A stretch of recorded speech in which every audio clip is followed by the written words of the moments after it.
나보고 직업이 뭐냐 그러더라고요. 그래서 제가 때는 요때다. 난 목사다 그랬어요. I'm pastor. 그랬더니 I used to be Christian. 내가 한때는 믿는 사람이었습니다 그러더라고요. 그래? 그럼 지금 너 하나님으로부터 도망가 있냐? 막 웃어요. 막 웃어. 왜 그랬냐? 그러면서 제가 이야기 시작했어요. 아까 네가 그 집에서 이야기해 줬는데 약속을 하고 착취를 하고 사망으로 이끌고 가는 게 그 노예들이었다면 오늘날도 다르지 않다. 오늘날 교회도 마찬가지다. 기독교의 본질은 약속을 해서 은혜로 성취하고 생명으로 이끄는 것인데 교회는 엉뚱한 약속을 하고 성취가 아니라 착취를 하고 생명이 아니라 사망으로 이끌고 가는 일을 한다면 이건 하나님의 교회가 아니다. 노예 상인들이에요. 노예 상인들. 여러분, 교회를 종교의 전당으로 만드는 영적인 지도자들은 다 노예 상인들입니다. 여러분, 제가 막 분노해가지고 길을 가면서 그런 얘기를 했어요. 그랬더니 맞다고 그러면서 자기가 한때는 프리처였는데 복음을 전하는 사람이었는데 정말 하나님의 나라를 전하는 프리처들이 없대요. 다 축복 축복 축복. 그러니까 이 친구가 교회에 실망하고 떠난 거예요. 교인들한테 실망하고 떠난 거예요. 그래서 제가 창조주 하나님에 대하여 내가 이번 주에 설교를 해야 되는데 이 아마존에 와서 수천 년 동안 수만 년 동안 떨어졌던 그 낙엽들을 이 태고적 고대 신비를 그대로 가득한 이 숲속을 내가 거닐면서 마치 하나님의 창조주의 품을 걸어다니는 것처럼 내가 너무 감동이 있다. 그런데 그 숲속에서 그런 일들이 벌어졌다고 하는 것을 느끼면서 우리 주님의 가슴이 찢어지는 것 같은 고통을 내가 느낀다. 그래서 제가 그날 밤에는 그랬어요. 마지막 날 내가 네 얼굴을 보니까 고통이 느껴지는데 이 고통은 개인적인 고통이 아니라 히스토리컬한 고통이다. 네 얼굴에 그게 써있다. 그랬더니 얼굴이 심각해지더라고요. 사실은 자기 조상이 인디안이래요. 말만 해도 막 쿡 찔러면 눈물이 나올 것 같아요. 이 친구가. 그래서 제가 그랬어요. 너는 역사적으로 전통적으로 네 조상들로부터 계속 고난이 네 몸에 배 있는 것 같다. 그 고통이 느껴지는데 슬픈 일이지만 하나님 앞에서 기뻐하라. 프리처들, 복음 전도자들의 사명은 하나님의 고통을 전달하는 사명이 있다. 그러나 고통을 당해보지 않은 사람은 하나님의 고통을 모른다. 모든 하나님을 만난 사람들의 공통적인 고백은 자신이 다 고통 가운데 있을 때 찾아오신 하나님에 대한 고백이다. 내가 보니까 넌 하나님을 떠난 게 아니다. 누구보다도 넌 하나님 중심에 있다. 누구보다도 너는 복음을 잘 전할 수 있는 사람이다. 여전히 네 안에 불의에 대한 울분이 있고 분노가 있고 하나님께 돌아가고 싶은 마음이 있지 않냐. 한때 크리스찬이었다고 말하지 마라. 넌 지금도 크리스찬이다. 넌 지금 누구보다도 훌륭한 크리스찬이다. 그랬더니 눈물이 글썽글썽하면 전화번호 가르쳐달래요. 쌍파울로 오면 연락한다. 여러분, 믿는 사람들은요, 마음속에 하나님이 주시는 감동이 있으면 그 주변에 분명히 주님께서 이 감동을 나눠야 되는 사람을 붙여주신 거예요. 내가 왜 이렇게 흥분을 했지 오늘? 이러려고 그런 게 아닌데. 예. 창조에 대해서 얘기하려고 하니까 너무너무 가슴이 벅차기도 하고 제가 또 아는 게 없기도 하고 그래서 이렇게 저렇게 둘러대느라고 지금 이렇게 말하고 있어요. 자, 제가 창조에 대해서 이야기하기 전에 시를 하나 읽어드리려고 그랬는데 보세요.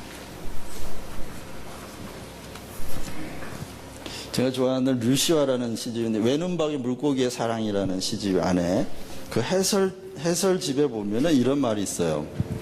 단순하게 말하자 발견이 없는 시, 생명력이 없다. 발견이 없는 시, 그것은 사산이다. 태어나자마자 죽는 시다. 아니 아예 죽어서 나오는 시다. 자, 여기서 시라는 말을요 인생이라는 말로 바꿔도 돼요. 다시 읽어볼게요. 단순하게 말하자 발견이 없는 인생은 생명력이 없다. 발견이 없는 시는 인생은 그것은 사산된 인생이다. 태어나자마자 죽은 인생이다. 아니 아예 죽어서 나오는 인생이다. 좋은 인생이란 무엇인가? 어떤 인생이 좋은 인생인가? 좋은 인생은 무엇 때문에 좋은 시인가? 이 간단치 않은 질문. 그 자문 앞에다 나는 세 가지 시약이든 병을 내놓고는 한다. 고백, 묘사, 그리고 발견이라는 시약병 셋이다. 여러분, 고백, 묘사, 발견. 인생을 지나치게 단순화한다는 혐의를 받을 수도 있지만 이 세 시약은 인생을 평가할 때 제법 능력을 발휘한다. 제가 이걸 읽으면서요, 딱 와서 닿았던 게 뭐냐면 바로 이게 성경이라는 거예요. 여러분, 성경은 우리에게 사실을 보도하려는 게 아니었어요. 이것은 진실을 보도하려는 건데 고대인들이 이 세상의 비밀, 이 세상의 진실, 영원한 진리가 무엇인지를 묵상하고 하나님께 질문할 때 성령께서 계시로 발견하게 하신 것들이 있어요. 그게 진리예요.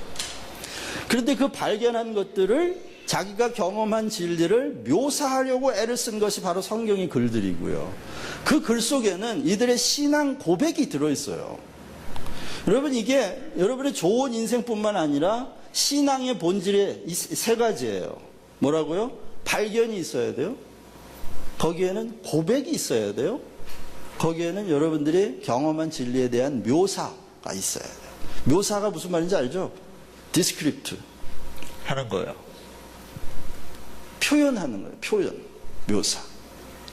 성경을 바로 그렇게 기록되어 있다는 거예요. 자, 여기 보세요. 제가 여기다 썼는데 고백과 묘사, 그게 성경이 되었다고요. 발견과 고백과 묘사가 바로 성경이 되었어요. 그게 성경이에요.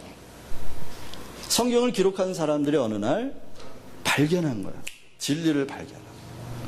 그리고 그 발견한 진리가 너무 벅차가지고 그것을 신앙으로 고백을 했어요.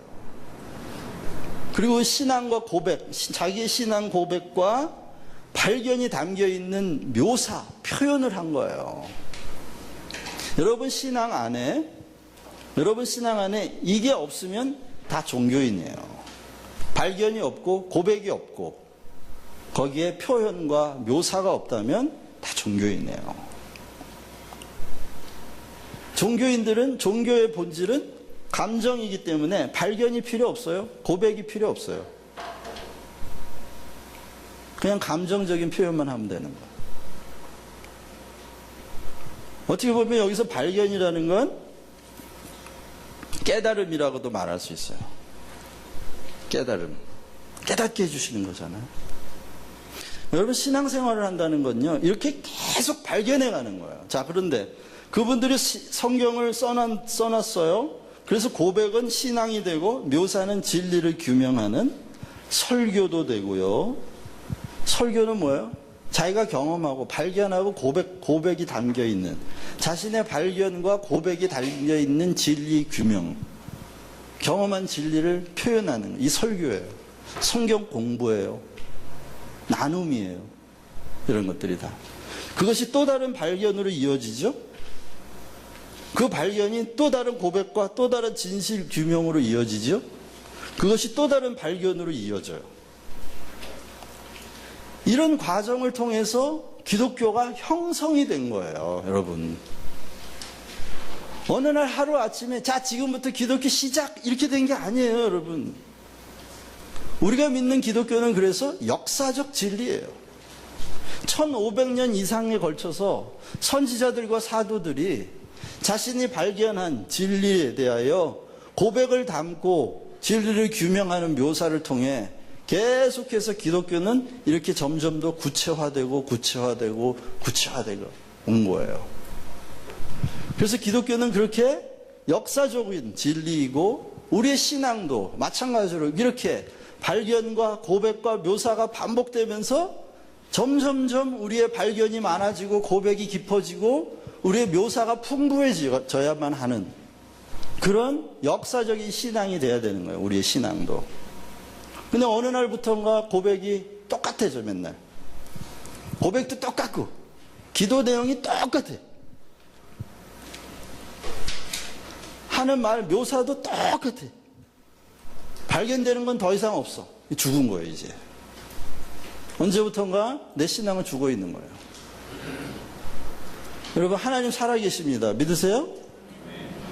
그러면 성경을 통해서 우리에게 주실 계시, 우리의 발견은 끊임없이 계속될 거예요.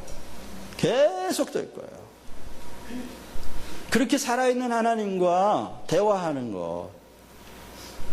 자, 오늘 왜 이 얘기를 왜 하느냐. 이것이 신앙의 본질이기도 하지만 창조를 이해하는 길이 여기 있다는 거예요. 여러분, 창조를 어떻게 이해해야 되냐.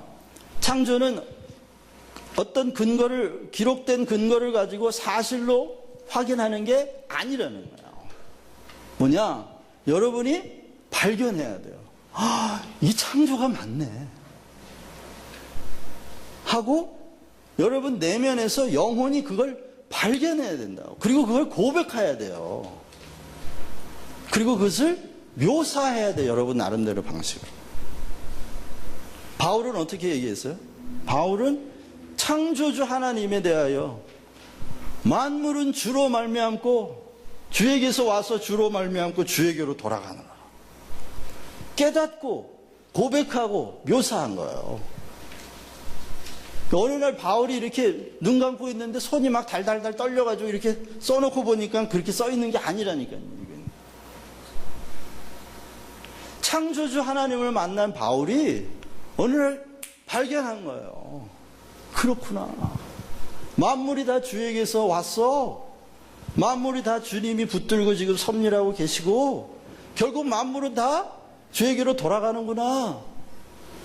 온자리로 다시 돌아가는 순환이 창조의 한 부분이구나 하고 깨달은 거예요. 지금 바울이 하나님이 창조했다고 하는 걸 자기가 막 이성적으로 증명하려고 한 부분이 있어요, 없어요? 성경에? 없어요.